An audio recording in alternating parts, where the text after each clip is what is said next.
Hey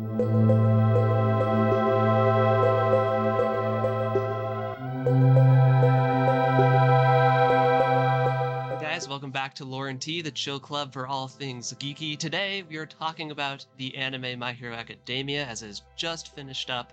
But before we get into that, the most important question, Legendet, what kind of tea do you have? I got vanilla honey chamomile, I think it's called. Ooh, It's a new the one. vanilla honey is intriguing to me. I have to try that. I have mint medley, as I probably will for a long time to come, because I got a big old box of mint medley for Christmas, and it's my favorite tea. But as for today, we are going to be talking about MHA. So I know we have not read the manga, we've just watched the anime. I am working through the manga currently for you, manga puritans out there. But yeah, so we just finished up the anime. The final season just concluded. That's a big thing, big thing. For us, it is one of our favorite animes. We haven't watched like a whole ton, at least I haven't, but from the ones we've seen so far, which include some of the heavy hitters, some of the popular ones, My Hero Academia is definitely my favorite so far. What do you think, Legendet? Where does it rank for you? It's definitely my favorite. It's got the most like character development I've ever seen. I feel Right. like Yeah, the it's characters so are so good. good. Yeah. And like also something to know about like me too. I don't know about you. I love comic booky superhero stuff, so it really fits the genre of things that I enjoy. So Mhm. not only do I think it like just generally has good writing, it also caters to my interests. What about you? I mean, like for the sake of the podcast, I'll probably ask you a lot of questions that I already know the answer to, but I like to kind of prompt discussion here. What do you think? Where are you at on the whole like action superhero genre in general? I know some people are kind of fatigued due to the popularity of the MCU and DC and stuff like that, but what about you? If it's done right, I love it. I don't like it too like explicitly gruesome, you know? Like there's a way of Yeah. doing it where there can be violence, but it's not in a way that like makes you squirm all the constantly, I guess. So what if like I feel a like little kid yeah. melts his entire family and their limbs fall apart? Like, is that that's not too violent for you? Well, like how they show it doesn't make you squirm like Yeah, ew. yeah, Like I don't mind concepts. Like I think yeah, it was really good. Like I love the storyline. Like it was so good. yeah. You know? No, for sure, for sure. For our context too, some of the other animes we've watched include like Death Note, One Punch Man. I'm working through Jujutsu Kaisen. We've watched some slice of life ones, like a lot of romance ones. I'm a big Life Lessons fan. That's just a short one, but I like that one a lot. Yeah, there's a few others too. But yeah, so I don't know if MHA will be dethroned as I continue to work my way through the anime world. But yeah, like we still have yet to watch Attack on Titan, which is probably the one Mhm. that I've heard the most positive things about, like online in general. Like yeah, Death Note and Attack on Titan, I feel like I hear about the most.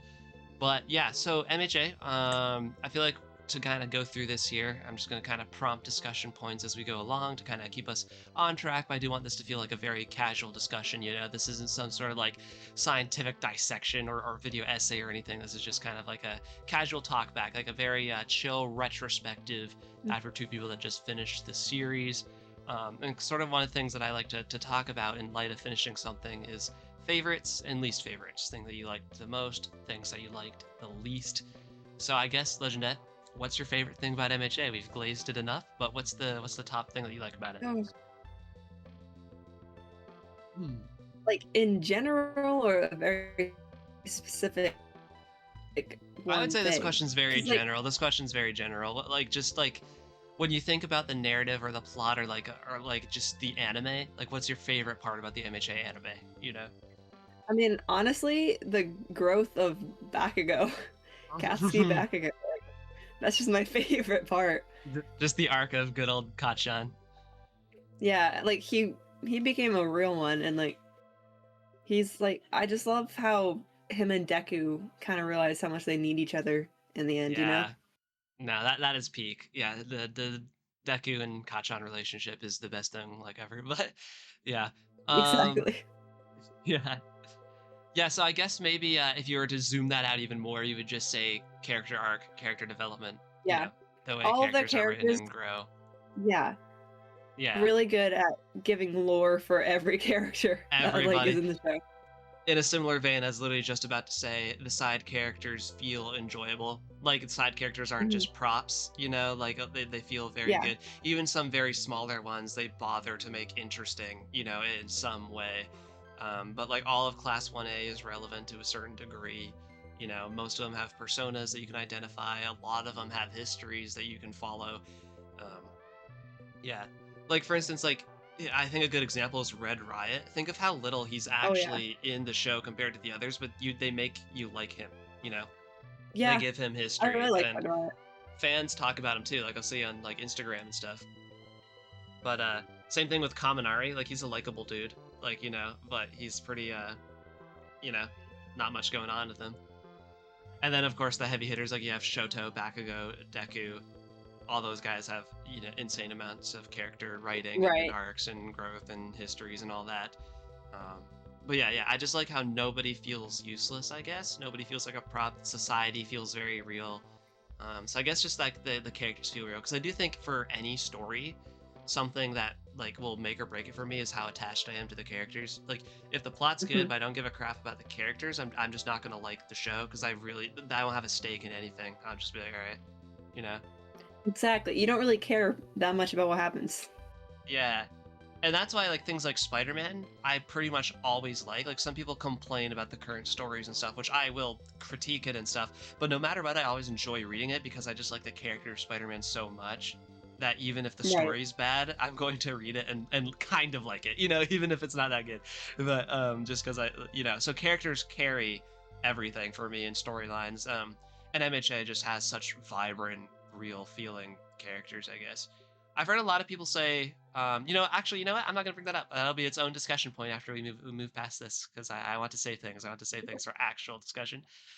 But moving on, other side of that coin, flipping to the upside down for everyone excited for the Stranger Things finale. At the time it comes out tonight, so we're hyped to see that. We'll do a retrospective on Stranger Things probably next time. Hey, Legendet, maybe we won't even wait a week to do that one. Maybe we just do it like tomorrow Yeah. or something and just get out a couple Yeah. this week. But anyways, Literally. time for the negative. Time for the negative. What is your least favorite thing about Mm. MHA? Kind of a kind of a downer question, but I like the contrast of favorites and least favorites. You know what I'm saying? Oh. Um. I mean, it's not like I know what else they should put there, but sometimes things that don't matter to the plot that much drag out a long time, and it gets kind of boring. You know. Would you call it filler? Like, is that what you're trying to say? I don't feel like there's a lot of filler episodes, but like just Which filler is why, topics or something. yeah. Yeah. Well, like, let's see, like the oh, what was it called? The event thing. UA. Yeah. Was it like the sports festival you're thinking of, or? Yeah, the sports festival. Yeah. I feel like it went so long, I got a little bored by the end of that plot line. Yeah. Like, I'm glad they had it in there, but then I was kind of just like, can we move on? Here's the thing for me. I kind of definitely agree with what you're saying, but also I did like how like the anime is an action anime, right? And it Mm. showcased a lot of the different heroes' powers. It got you very like familiar with their skill sets because this was still early on in the show. So Sure. it was kind of one of the earlier times where everyone was like actually going close to all out competing. So you got a good sort of like almost like power scaling them. Like you can kind of see where they're at as far as their quirks are and really have an idea of what they can do.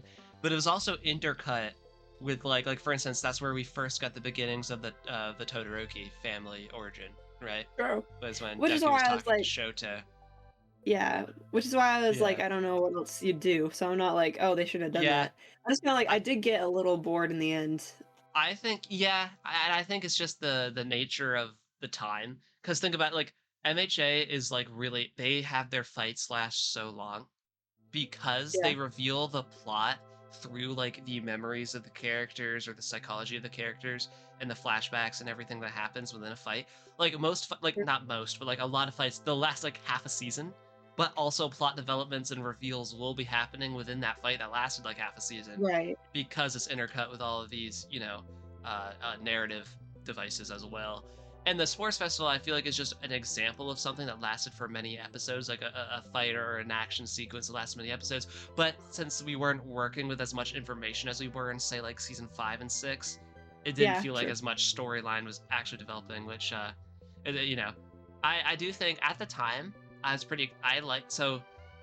Okay, so when I first started MHA, I wasn't like a hardcore fan of it. Like I hadn't read the manga or anything. Literally, I just knew a friend liked it, and then you started watching it, and you're like, "Hey, it's actually good. You should watch it." So I started it, and at first you're not like attached to anything. You're not mega fans. You're just watching the show, and it's just like as long as it's kind of good, you'll keep watching. Yeah. I would say I didn't like. I would say United States of Smash was the first time I realized I was a fan.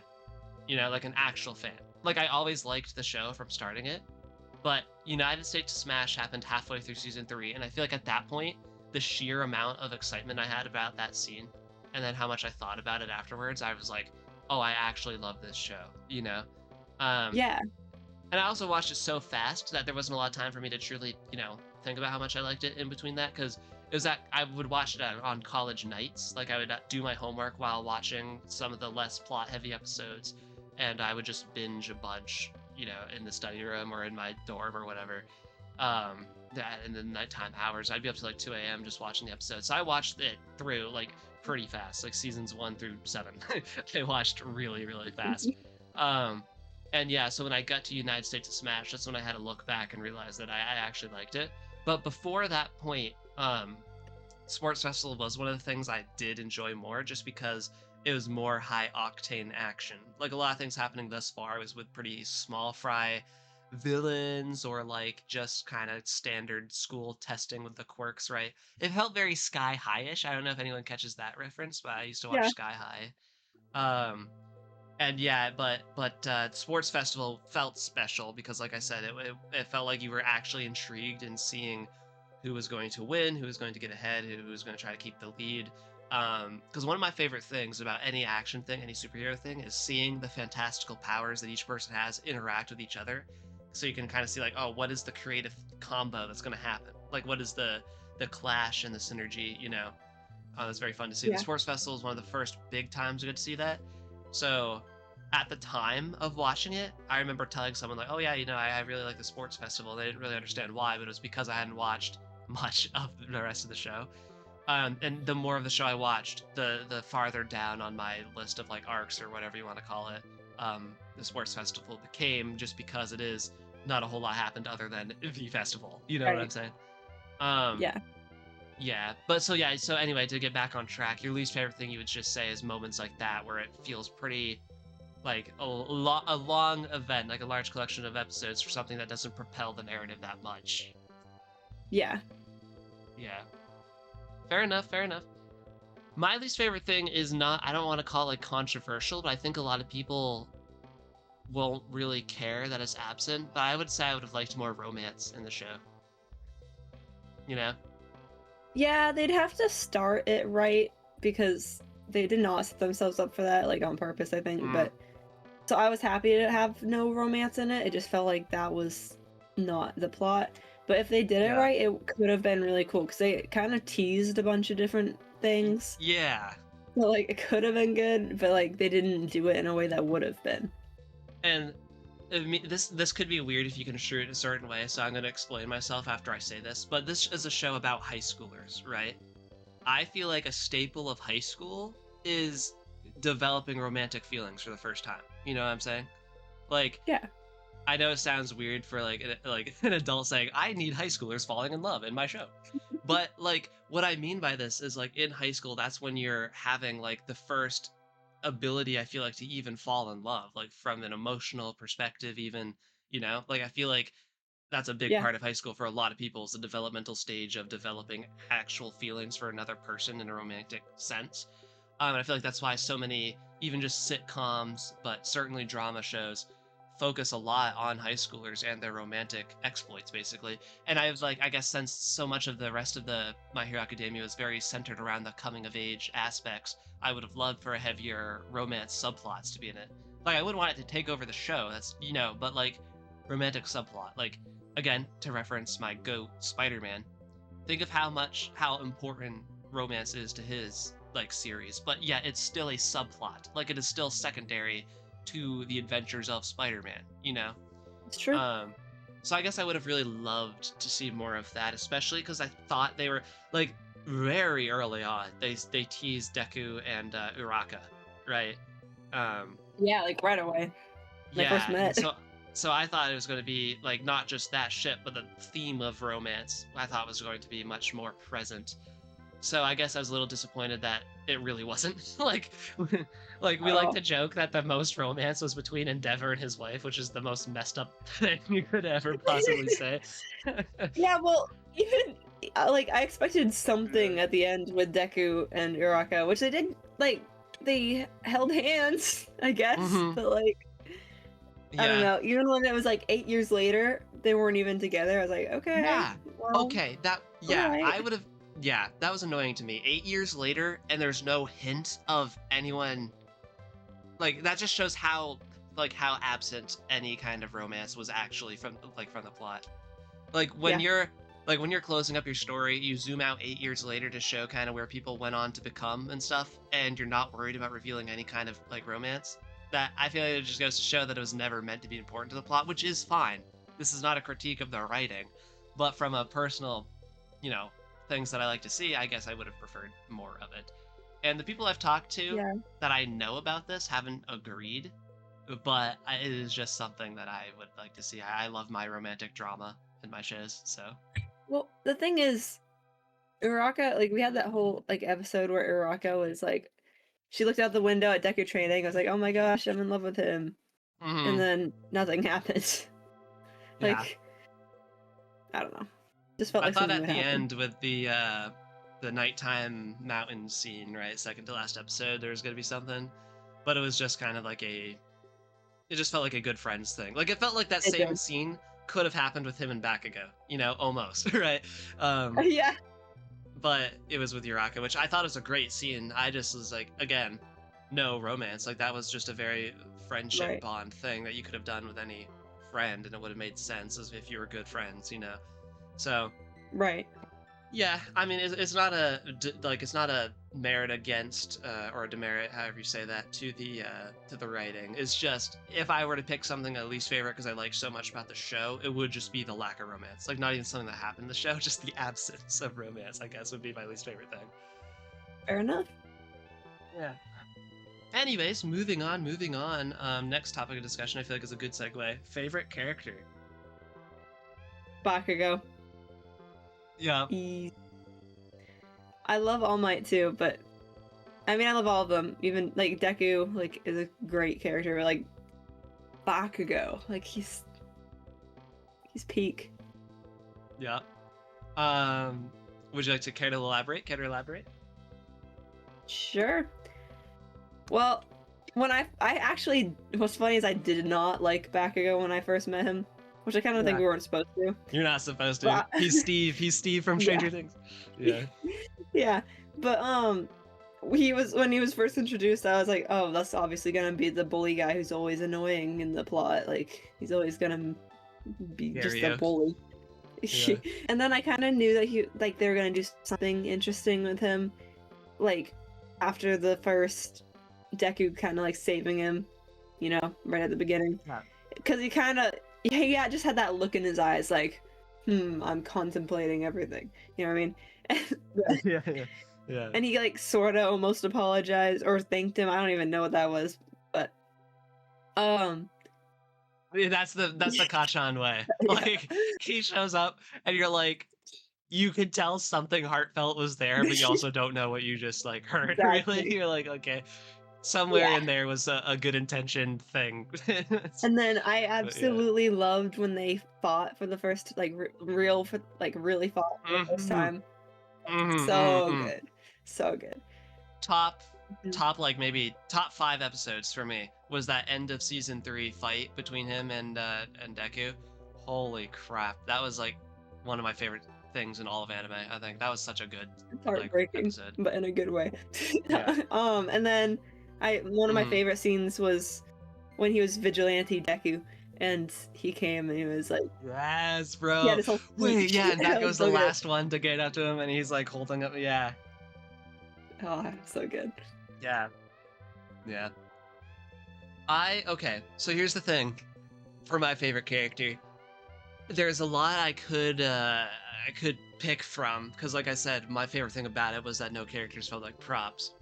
I think Bakugo would be the answer, but because you said Bakugo, I'm gonna go with the guy that contests Bakugo the much, like the one that I have to go back and forth on all the time. So since you said you took Bakugo, I'll say All Might, Yeah, right? Like we don't need to be fancy here, right? All Might's the best, you he's know. so Like good. so much about him too that you like learn gradually. Like at first you don't know much about him really, but like he's just like this celebrity hero. I even thought it was going to be a don't meet your heroes thing and he was going to be evil somehow, or like there's some grave secret about him. But then it quickly just became clear that he's just like the de facto good guy, right? Yeah. um I really love that his origin is that his like whole family got killed by a villain, but instead of like becoming like a villain because of that, like it's not like that could be a villain origin story Right. for a lot of like villains. And he didn't even become like an anti-hero. Like he used it to help, like he's like, oh, the world doesn't need more revenge. It needs to get healed basically. Right. So like I don't know, that being able to have that perspective be the thing that spawns out of your entire family getting killed, like is pretty like really respectable, you know? Um and like yeah, the whole like his recruitment from Shimura, right? Nana Shimura, Mhm. the flying one, yeah. That came before him, his predecessor. Like that was fun. Like I like how he got the smiling thing from her, Yeah. and like she chose him because she could tell he would be able to be the one that could be the symbol that the world seemed to need, right? Like the symbol of peace. And then just continued on and on. It's just proven again and again how aggressively good All Might is. Like he's like the Yeah. prime example of a good guy. You know what I'm saying? For like a hero. Like Yeah. it's just super cool. And they do a really good job at making you really not want him to die. Like, Yes. I was Yeah. so worried he was gonna die at some point, especially in the last season. I have never I dare say I've never been more tense than watching the season 8 like opening episodes, Yeah. like wondering if All Might's gonna die or not. Yeah. Because remember, we didn't read the manga beforehand or anything, so like that was all new to us as it was unfolding on the screen. So like it was super tense for the both of us watching We were it. sweating. But yeah. But yeah, and then you have just some all-timer lines and scenes from All Might. Like United States of Smash is one of my most favorite Oh yeah. like anime just moments of all time. That was so good. Like I said, that's the moment that made me realize I was a big fan of the show. Um, and then just like even after he loses his quirk, right? Like he does the whole Hercules suit thing to battle All for One. He keeps his smile always. Like that's like such a good like hallmark trait of him. Right. Like I don't know.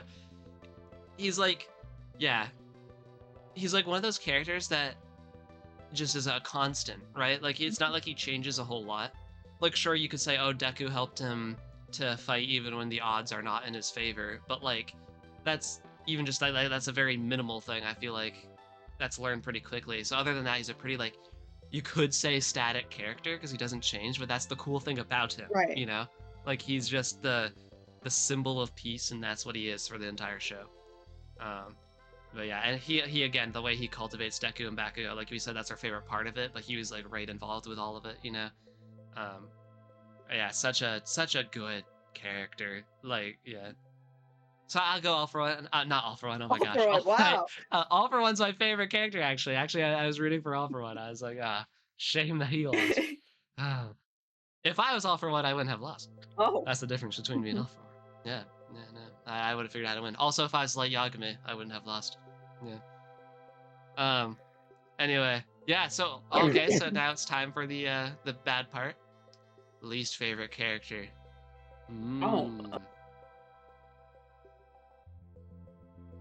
I don't even know if I'll remember my least favorite character. Someone you dislike enough to be a least favorite. I might have to Yeah. just narrow it down to like at least in class 1A or something. Like, Yeah, just to remember, just who you can think of, you know. I don't know. A character I don't like. I mean, theoretically, least favorite doesn't have to imply that you don't like them. It's just you like them the I least out of know, but I was everyone. trying to think of if there was Yeah. someone I don't like, but I don't know if there is. So, um,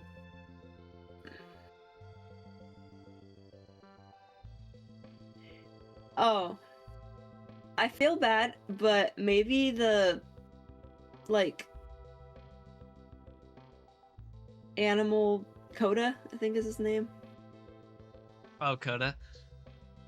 Are you against heteromorphs? Coda's Wait, is the. that who you're talking? Wait, who are you talking I about? think he is a heteromorph. He's the one of the animals that is like super quiet. Yeah, I mean, he looks weird, right? Like he's not human. Yes, I think he's a heteromorph. Well, he is well, whatever you want to call, like heteromorphs. I guess they're like they're on the same level as humans, but I don't know if they're biologically human. I don't know what's going on with heteromorphs, to be honest. And there's nothing wrong with him, but I'm just trying to think my least favorite. Yeah. He's never one that I'm like excited to see on the screen, you know? Would we? Yeah, yeah. I'd say that also for the tail guy and for the sugar eating guy. Um, those three I kind of really could Oh care yeah, less about, to be honest. the sugar eating The guy. tail guy, sugar eating guy. Like, who cares about those guys? Like, you know. They're just there. Yeah. They're not like What was I gonna say? Oh, I wouldn't not want them there. I'm just out of the characters, yeah. they're probably my least favorite. Do we consider heteromorphs humans? Like, I know, like from a life complexity perspective, they are equivalent to humans. But I mean, like, biologically, like, do you classify them as humans? Like, I know they're heteromorphs, but like, I mean, they're kind of just humans with like quirks that are constant. quirks. That's how I Yeah, thought of it. like the quirk is like what's affecting their physique and biology. So like, they're technically human. They just look like that. Well, because I mean, like, if you take aliens from a different planet that are intelligent life in the same way of humans, their life has the same amount of value as a human life does, but they're They're not technically not human. humans, you know. Yeah. And I don't know if heteromorphs like fall into that category, or like, I don't know. Yeah. I would. I've always thought of it It seems as like because humans, but they just have like the quirks make yeah, them look different. I feel like that's yeah, like how the X-Men are mutants, like they're Right. just born that way. I don't know the X-Men lore, but all I know is that they're born, I think, with the powers. For a Marvel fan, I really don't know much about X-Men, which is like one of the hallmark things of Marvel. X-Men and Fantastic Four, I know very little about, despite being like some of the most important things to early Marvel. But yeah. Yeah, so I guess you're locking in that guy. For me,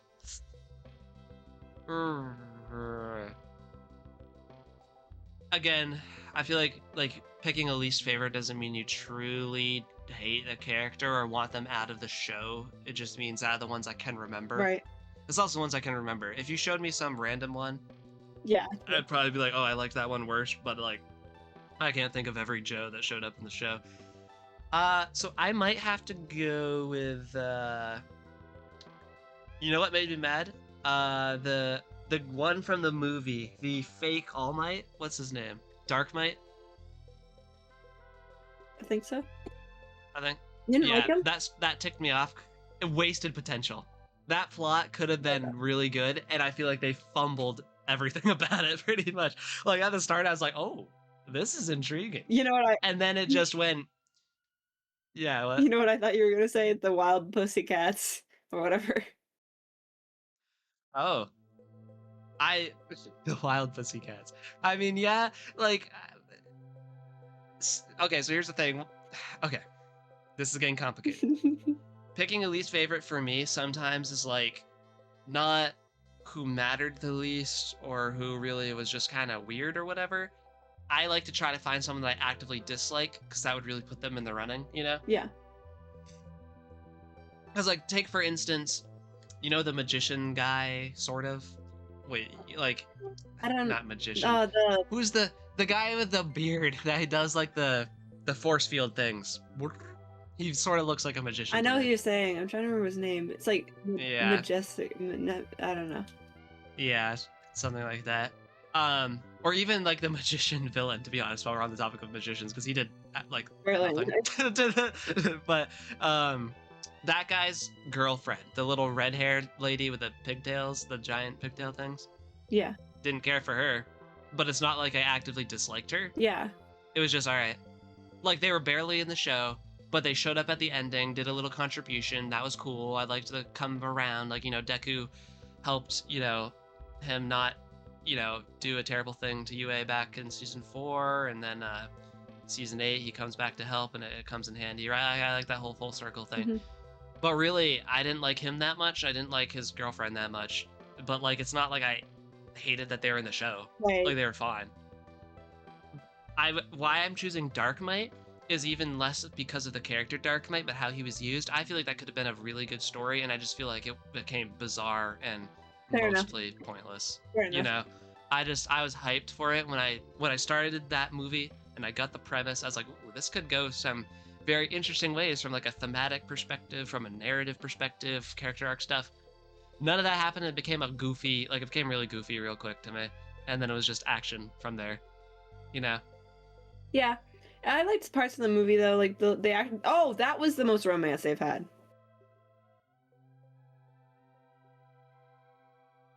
I kind of forgot what happened. The main new character that shows. You know how they have a main character, like a main. Oh character my that shows up in goodness, the you're movie. right. Yeah. I forgot that was a part of it. I Yeah. really like that guy. But again, it's two characters I never see again. So, yeah. Rhodey. I always love Rhodey. He's a great character. Rhodey was in a different film, but yeah, he was fine. Yeah, I know. You liked him way more than me. Because he was so like. He was just fine to me. He was just fine. Such a good. Yeah. I want to watch that now. I might low key watch this. The one with Rhodey. The one with Rhodey. I can't. Yeah, the names. I can't. Because the names don't even barely matter to anything either. They're just kind of arbitrary names. Was it World Heroes? Is that the right one? I don't know. There was World Heroes. There was Two Heroes or something. Yeah. And there was like. There's 4 movies. I don't know. Anyways. The only one I liked was the one where they had the knockoff All for One, and then Deku shares One for All with Bakugo. That was really good. Yes, you're right. That one was really good. That was good. Pretty much only because of the Deku Bakugo scenes. Yeah, and otherwise I didn't really care for it. I think it actually mattered too, because I think that's partly, in my theories, that's how Bakugo kind of came back to life. I think the fact that they show us the vestige of All Might, dude, between One for All for One, and All Might, it's like I have a seizure trying to define which one I'm talking about.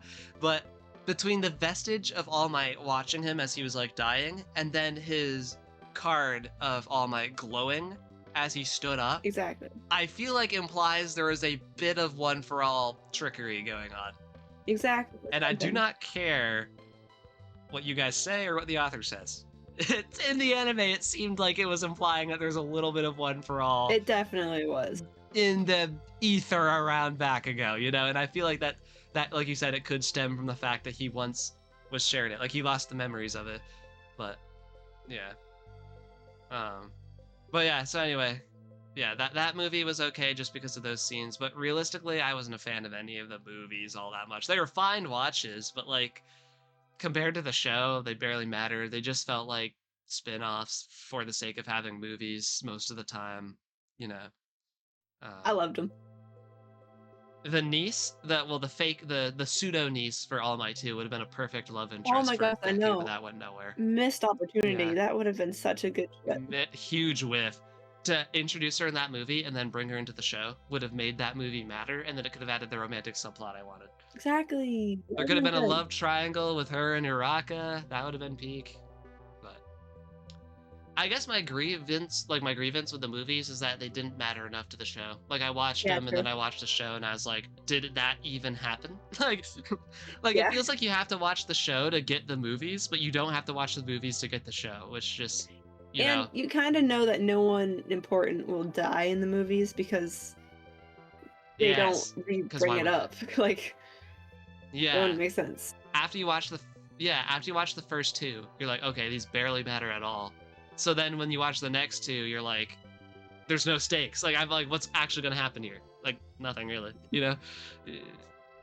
So that's my grievances with the movies, but I kind of view them as almost separate from the show. Like, they're in continuity, so we talk about them together, but like, the show I really, really like, and the movies are just anime action to me. Like, you know, they're with familiar characters that I like, Yeah. but I never like when I think of MHA, my mind's not going to the movies. Maybe it goes to the Bakugo and Deku One for All share scene, but again, that's one like 5 to 8 minute sequence of the whole movie. So like, you know, I love but the side yeah, characters they I, bring in the new characters, I mean, in the movie. yeah. Well, I think that's what makes me upset is they bring in good characters and then Fair never enough. use them ever again.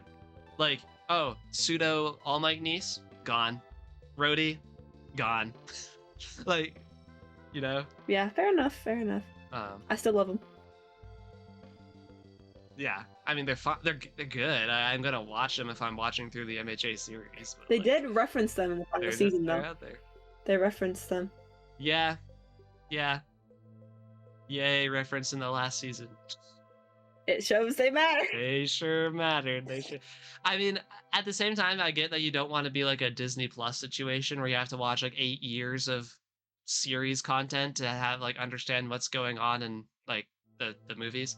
Like, imagine watching Doctor Strange Multiverse of Madness without watching WandaVision. You'd be like, what is he like, what is happening? That's true. Last time I saw Wanda, she was just like, you know, She's chilling. like, and there's other examples of that too. Like Loki, I'm sure in Secret Wars and crap, you're gonna have to have had watched Loki to even understand anything. You know, like, Yeah. there's a lot of things like that, and I get you don't want to do the Disney Plus route always. Like, I feel like, I don't know, I'm torn on that because I genuinely like some series, so I kind of like it, but I get what people are saying with the fatigue thing or the having to do too much homework to understand theater releases thing. But yeah, I get with the movies, you like the show is the backbone of your story. You don't want to make the movies vital. I don't know. I feel like I get a little bored watching a 2-hour MHA movie when I could binge watch a show for 4 hours and never be bored. You know what I'm saying? Yeah. I know what you're saying. Well, I'll consider that our conversation about the movies since we kind of just transitioned into that. I guess to continue, favorite, least favorite. Do you have a favorite season?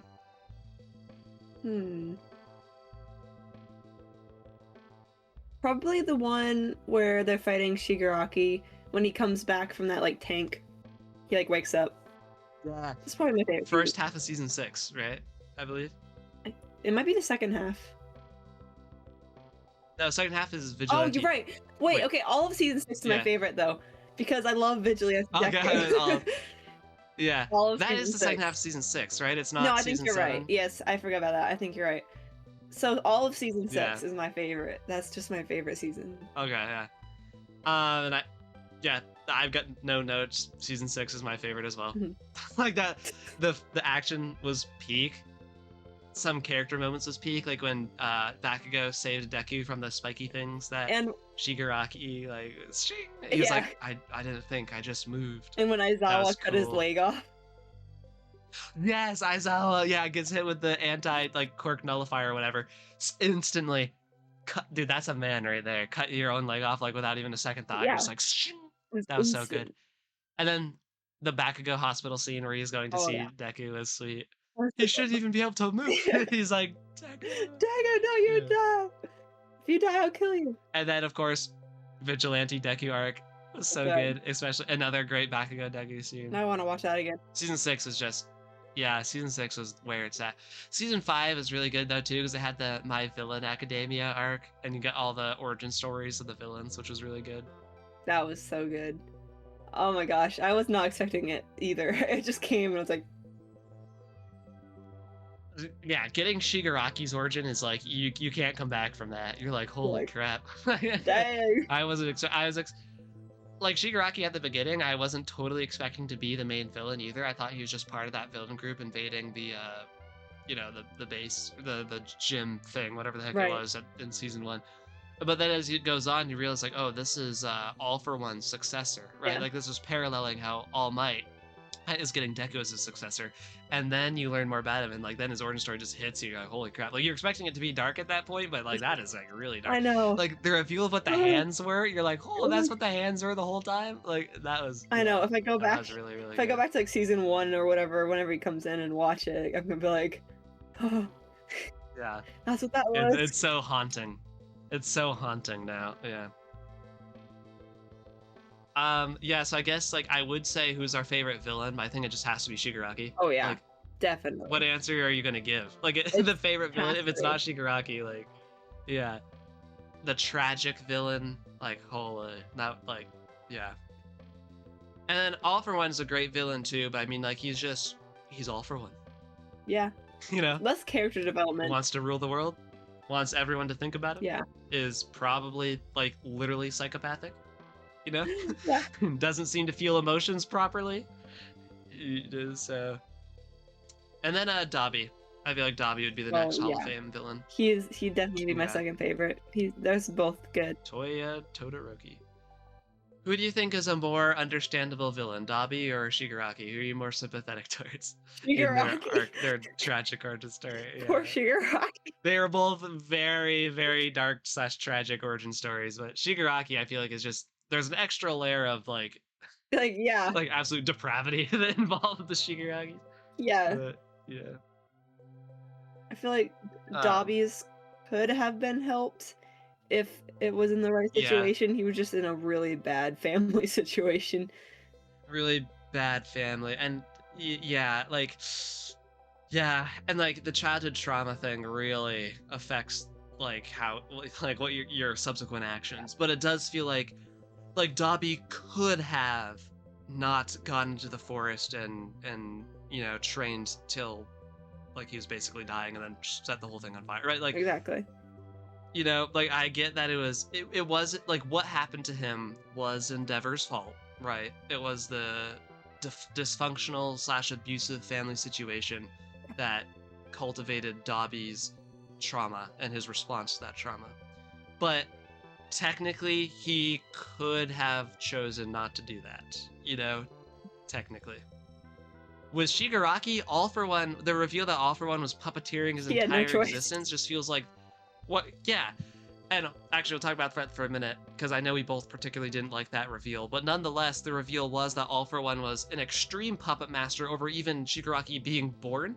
It really just feels like, what was Shigaraki gonna ever, like, He there's no was chance. Like, it feels fucked. like Shigaraki was Poor just dude. doomed to be groomed into, like, the greatest villain, like, history's greatest villain, right? Um, but anyway, yeah, that's a good segue. Probably the one plot beat I actually didn't like was the fact that All for One had so much control over Shigaraki's entire life. Yeah. Legendet, you take it away. Yeah. They honestly should have stopped. Like, once it was just Deku and Shigaraki fighting, they should have stopped there. Because Yeah. Bakugo killed All for One. That's where it should have left. So I honestly think he shouldn't have come back. And then I don't think it should have been that he puppeteered that much. I think it should have been that he took advantage of a sad kid situation. Yeah. It just felt more. It No, feels more I agree. dramatic that way. You know? Yeah. Yeah. Well, no, I agree because I liked, like, for instance, with Dobby, right? Like, he had the dysfunctional family, abusive dad, almost died in a forest fire. He started trying to train, get stronger, and then All for One takes advantage of the Right. situation, adopts him, keeps cultivating him to be a villain, right? And sure, he has his own hatred towards his father, but being under All for One's care, like in that weird, like, All for One daycare thing, has got to keep his mind in a constant state of being warped, right? So Yeah. like he was like never going to like not seek vengeance against his dad because he was never even like around someone that could help him heal from his past, right? Exactly. Um, and I like the whole angle with Shigaraki was that he was just born with a destructive quirk. Like, that sucks. It goes in with the not all men are born equal thing that the whole series opened up with.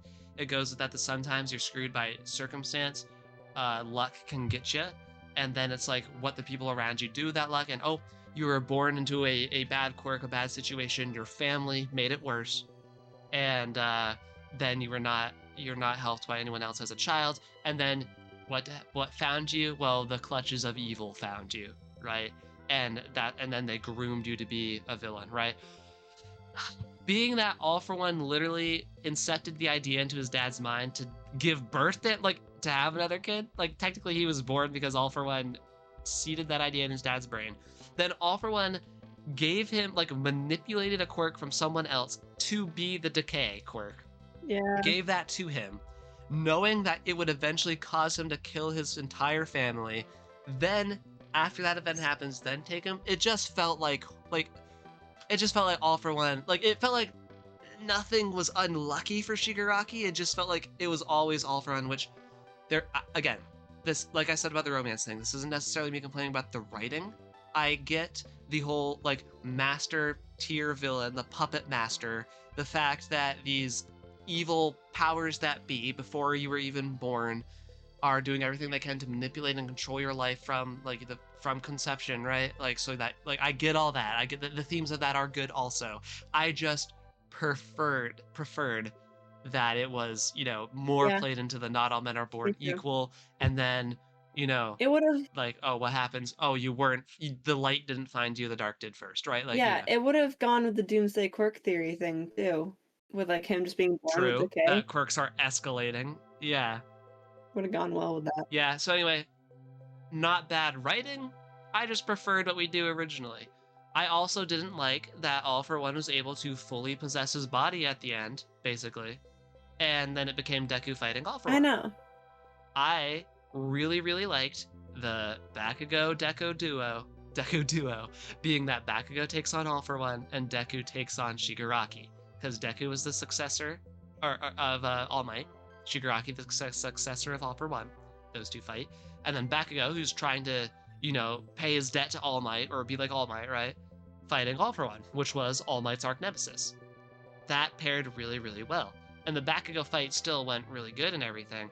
I just really don't like that Bakugo had his big moment defeating All for One, and then Deku also got the same moment, pretty much. Yeah, they all I would did. have just liked it if it was just Shigaraki. Yeah, Class 1A. That was a good scene. How Class 1A came in Well, I and meant all like, contributed. yeah, I meant like, I think they wanted to do it the big three characters, All Might, Deku, and Bakugo all getting to Oh. defeat All for One. I All think for that's what One. they Yeah. wanted to do.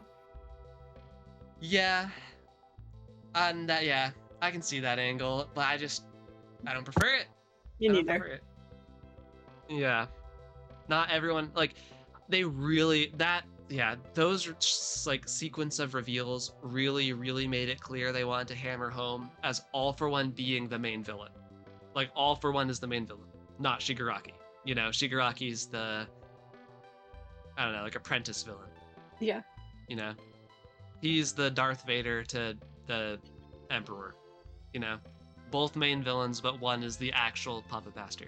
You know, I I love All for One as the puppet master role, but again, I felt like Shigaraki had developed into his own villain. Like, and like he was the new global threat was Shigaraki.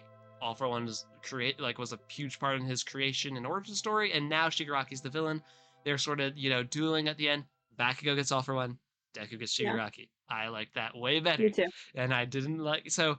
It was unfortunate to get two plot beats that I didn't like, being All for One's total control over Shigaraki's life, and then the fact that he just inhabits his body for until he dies at the end. So, little unfortunate that right at the end, two plot beats I didn't really like that much happened back to back. But again, it's not bad writing. It's just against my preference. I agree. Yeah. Yeah. Any plot points you want to talk about, or not plot points? Well, any discussion about MHI? I brought up a lot of things. Legendet, you want to bring up a couple of points that you might want to talk about? I'm trying to think of something different that we haven't talked about. Well, I guess we did favorite season. What was your least favorite season? Oh yeah, least favorite season. Season 1. Literally no other reason than the fact that not enough could literally happen because not enough had unfolded. You know, Yeah. it's just yeah. I might have to say, what happened in season 2? Did anything that interesting happen then? That was a sports festival, and then it wasn't quite the campground thing yet, right? Because that was beginning of season 3. Not sure. Right? I might have to say season 2. I know sports festival happened in season 2. Really? Because I enjoyed the opening because it was like setting everything up. Yeah. Yeah, fair enough. Season 1 was just short, and if I'm gonna pick a least favorite, I think it would have to be season 1. Yeah, I might have Nothing to. against it in particular, but in the rankings, just because physically not enough could happen in that. Yeah. You know. They were just starting, so. But yeah. just started out. I suppose we could do like, well, no, we sort of already talked about our favorite arc because that kind of coincided with our favorite season. Yeah. You know, we're just gonna say the season 6 arc again. So that would be redundant. Oh, what'd you think of like the ending episode? Oh, like the very last? Yeah. Okay.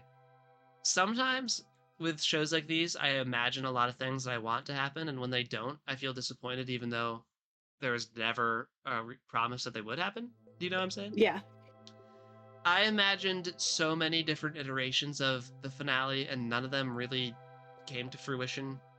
And in my head, I really like some of the fan fiction I was basically writing. And I feel like the ending didn't hit me as hard as I wanted it to, I guess. I hate to say Yeah. it. I wish What do you think about the ending? I wish they had a bigger moment of like a big moment of Deku, All Might, and Bakugo all talking something. I wanted a big scene in the end there. Mm-hmm. But they didn't. Because the second to last episode, like, had the big Deku Uraka moment, which was really good. Had a big moment with him, Baku, and All Might in the hospital, which was really good. That was good, yeah. But the last one, here's what I'll say. Honestly, the second to last episode felt a little bit more like a last episode than the actual last one. Yeah. But what I want to say about the last one, and I like this, so what they did was they very much wanted to make it seem like an ending that wasn't the end, Yeah. right? A lot of shows and books and whatever do this so that it can feel like your characters live on and you're not super depressed, you know, at the end. Like in your mind, it feels like the characters are still out there having their adventures, Right. living their lives, Doing something. doing their things. You just don't get to see it anymore. Like they're out there doing it. We just don't get to look in anymore. The thing about that is sometimes, not always, but sometimes it takes away a little bit of the air of finality. You know? Yeah. And it feels like another season could totally come, or like a new arc or whatever. And that is the point, but it just doesn't, right?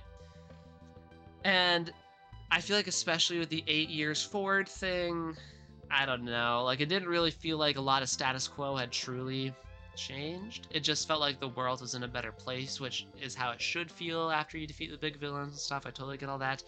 I don't know. I felt like I'd be darn near brought to tears on the final episode, and I wasn't. I was just calmly watching. Like, you know, yeah, like, what's it called? Oh, what's the S word? Legendet, my mind has died.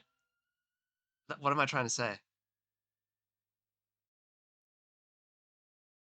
It starts with an S, I think? Sentimental. Oh.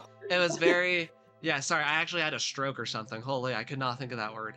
But yeah, sentimental. It was very, it had the sentimental element to it, but it did feel like I was just like on a sentimental boat ride, very casually being pushed out. I'm like, just breathing in the air, you know, I'm calm. I thought I was going to be darn near crying. And so I guess, I don't know.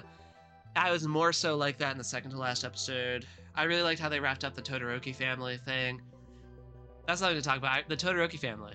Seems like they have hope to be more stabilized from now on. Yeah, I guess Dobby's pretty cooked, like where he is. Dobby.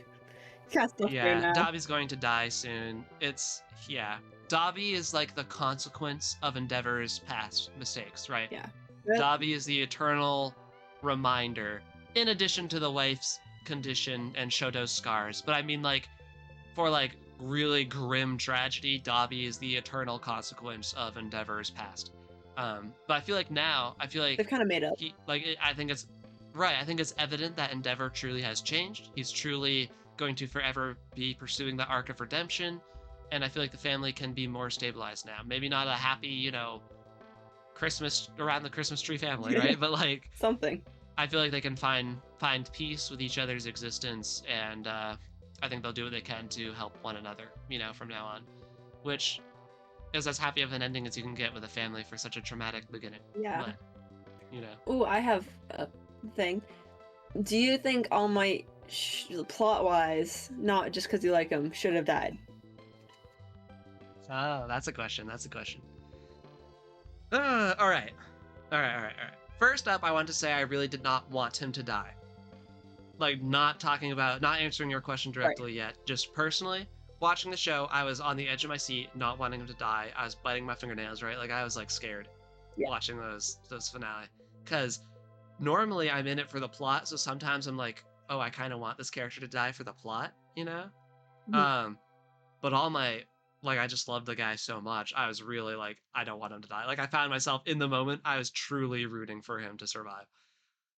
Plot wise, I feel like he could have. Okay, I could have liked it just as much. I feel like if he died, they would have to do something really special. I feel like where okay, here's what I would like to happen. If he dies, his vestige goes to Bakugo instead of Deku or something. Like something really cool like that. Like that's what helps give the spark to revive Bakugo or something. Like he dies and his vestige goes into Bakugo, and like Bakugo is like sort of like. And I would have loved the narrative theme of like Bakugo and Deku together are the new All Might. Like it's the two working together. That is the new symbol basically. So I would have liked that would have been really cool, and I feel like I could have ended up liking it just as much. However, I don't know. I really liked how he was about to die, and then Bakugo saves him. I feel like that really like makes a nice circle for Bakugo, right? Especially at the beginning, because he was like, "Oh, it's my fault that All Might lost his power. Like I destroyed All Might," and now like he gets to save All Might. He's sort of like, you know, it like that whole thing was like the end of an era and the beginning was like All Might is still sort of like the symbol, but it's like his time is over, and now it's time for the new heroes, which would be Bakugo and Deku, to carry on his legacy, right? So, but he still gets to be alive to be that mentor and stuff. I don't know. I feel like theoretically I could have liked it just as much if he died from a narrative perspective, but I am happy that he didn't. Yeah, I'd have to say I agree. I did not want him to die, but plot-wise, I kind of wanted him to, just because I feel like that could have been really good. I know what you're like. Well, like Gwen Stacy, right? Like I don't want Gwen Stacy to die, but I'm glad she did. You know what I'm saying? Comics-wise, right? Yeah. The movie. Yeah, comic book-wise, yeah. Well, movie suffers because there was not another movie after it. That's like, yeah, it was the end. No character. The whole point of Gwen Stacy dying is to watch how the character development affects Peter Parker and to cultivate the arch nemesis thing, but with Norman Osborn / the Green Goblin. Like, her death goes on to define like a new era of Spider-Man, sort of like how Uncle Ben's death did. And then just the movie's like, you know, it just ended there. It didn't feel as cool. Or I don't even know, saying like an innocent girl dying is cool. You know what I mean? From a narrative perspective, character deaths can be really important to the story. And theoretically, you like the plot beat of them dying, even though you don't like the fact that the character died technically. It's a paradox, but it's true. You know what I'm saying? And All Might is definitely in that nebulous zone for me where him dying could have made for a very impactful plot. But I think at the end of the day, I'm glad that he didn't. I was like, yes. Yeah. Well, sometimes too, when you're not watching the show, like you're removed from it, it's much easier to analyze things from this cold-hearted narrative perspective. But when you're watching it, you're like, holy crap, don't die. Yeah, exactly. You know? You're like, do not die. Get out of there. Like what? Yeah, get out. Like, get out. Like we liked when in Stranger Things when they faked us out with Hopper's death, we liked that scene, right? That was a very cool scene. If he had died, it would have been a very cool moment and would have kept being cool. But am I glad that Hopper survived? Yes, I am. You know what I'm saying? It's All Might is very much in that territory for me. Speaking of which, we're watching the Stranger Things finale tonight. Who do you like? I don't know who might die in that. And again, since it's the finale, we won't get to see proper repercussions, so I might not be that happy about it. You know. That's fair enough. I will say, if you want your audience to feel genuine sorrow, kill them in the finale, because you don't even get the coolness of the plot developing forward. Like then you'll just be sad. Like Prim dying in the Hunger Games in the last one. Well, Prim died. I'm depressed. And I don't even get to see how it goes on to affect Katniss really, or propel the actual meat of the Hunger Games plot forward. You know, it's just like now I'm miserable. You know, so if you want your audience to feel actual sorrow, yeah, sure, kill the favorite characters at the very last thing. If you want everyone to be crying, kill Steve and Dustin like that. Everyone will be crying. I mean, they said they're gonna go down together, so if one dies, the other should probably die. You know. But they also made it seem like Hopper could die, and they also made it seem like 11 could They die. made it They're seem like trying to any make of it them. seem like anyone Yeah. can die, which leads me to believe that maybe more people are safe than we think if they're all going to die. Yeah, right now. Yeah. Um, yeah. But anyway, yeah. So we've got an hour into this. I feel like it's a good wrapping up point. I will just anything else we want to talk about My Hero Academia. I don't want to shortchange anything that we want to discuss about it. Anything we can think of that we want to talk about like a retrospective view on the anime of My Hero Academia. Oh, at the end when they had like the Shigaraki, like a new Shigaraki type kid, and then the citizen saves him. That was pretty cool. Oh, I did like that, showing a like a contrasting parallel to Shigaraki and like him actually receiving help. And I think the point is that they're able to rehabilitate him. Like kind-hearted people actually take him into their care and help the poor kid. The help that Shigaraki never got, right? Exactly. If someone just reached out a hand. Right. The itching would have stopped. But yeah. Oh, that's the other thing I don't like. If All for One was so in control of the situation, I guarantee you, if someone genuinely, kind-heartedly was helping Shigaraki, All for One would just came and butchered them and then taken Shigaraki with him. I don't like that element of All for One being in so much control of that whole thing, because it does feel like it wouldn't have mattered if someone actually helped him anyway. Yeah. Like I know the idea is that it's going to be in the hearts of the general public and the citizens to be good-natured towards one another, to help people heal from trauma, to not get this generational cycle going. Thematically, it's on point still, but I just mean from a cold-hearted, like, sequential domino effect of events, I legitimately feel like if that old lady had helped him or someone else had helped him, Offroad would have just said, "Hey guys, guess what? That guy's mine. You're dead. You're dead. Take Shigaraki with him."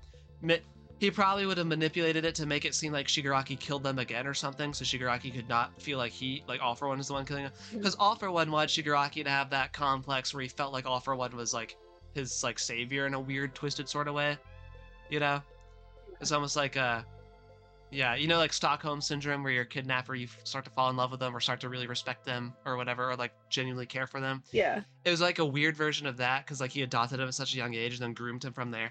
I do think probably if someone like helped him out and took him into their care, All for One would have set it up again to seem like Shigaraki killed them, so it doesn't seem like, oh, you know, this guy is this like, because Shigaraki didn't know that All for One is the source of all of his misery. Like he thought like, sure, he's a villain, but All for One was the guy who took him in. Like All for One was the one who showed him some level of care, like, albeit twisted care, but still that was the whole point. So I don't know. I just, yeah, from a sequence of events, I do feel like, you know, again, it does make it seem like, well, Shigaraki was just wholly screwed. Like there's nothing. Like what are you gonna do? All for One is such a chess player, like, you know.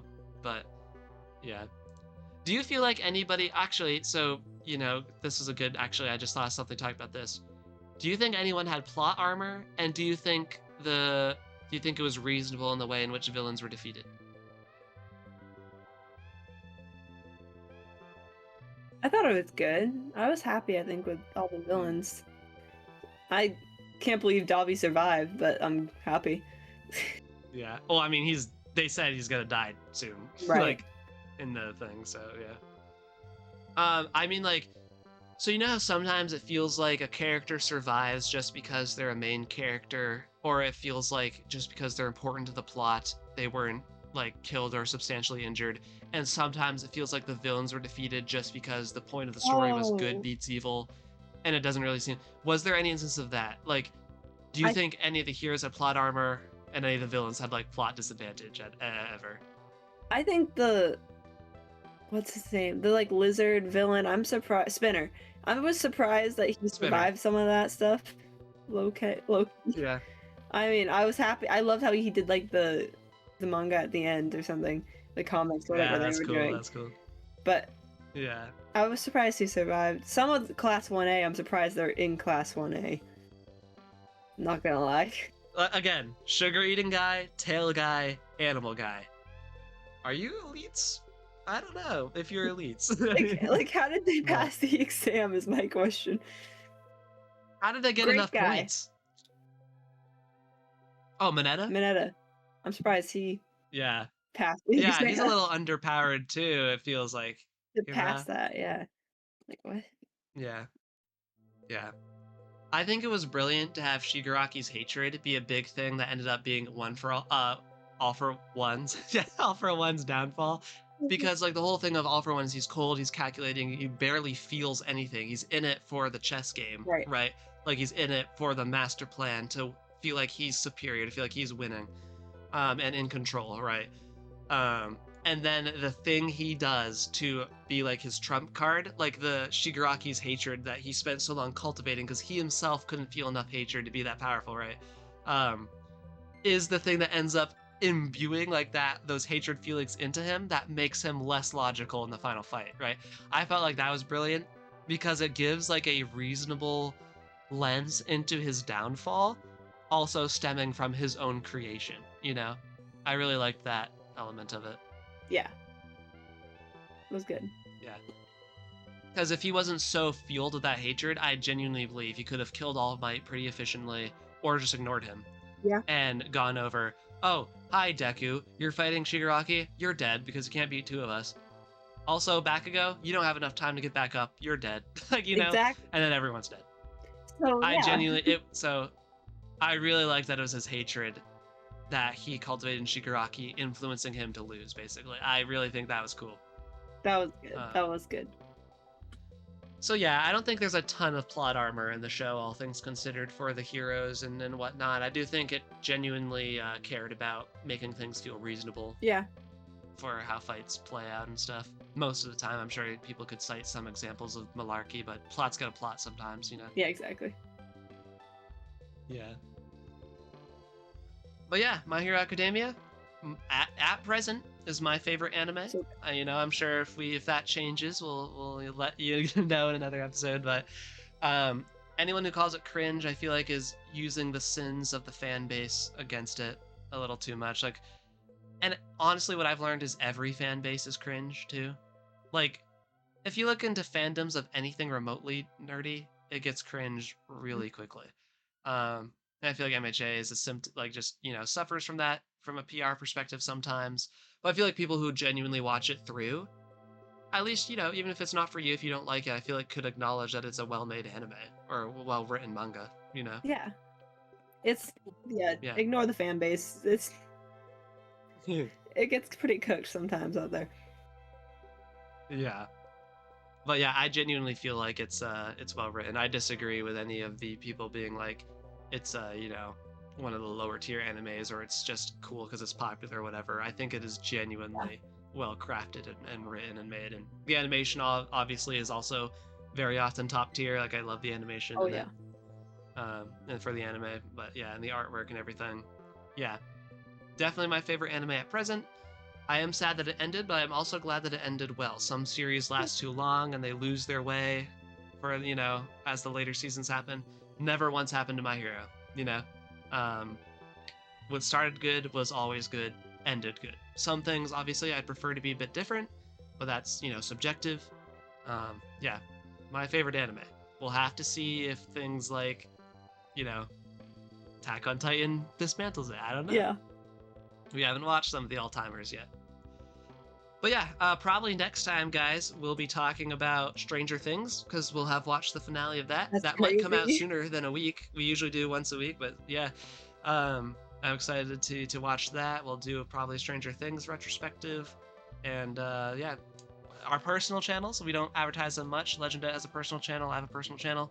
Legendet does like cute animals and pets. I do Spider-Man lore. If you couldn't tell by the decorations of my room, I'm a big Spider-Man fan. Check those out, and we'll keep doing more geeky content here, so subscribe if you like all that stuff. Anyways, guys, keep loving lore, keep drinking tea, and we'll see you next time.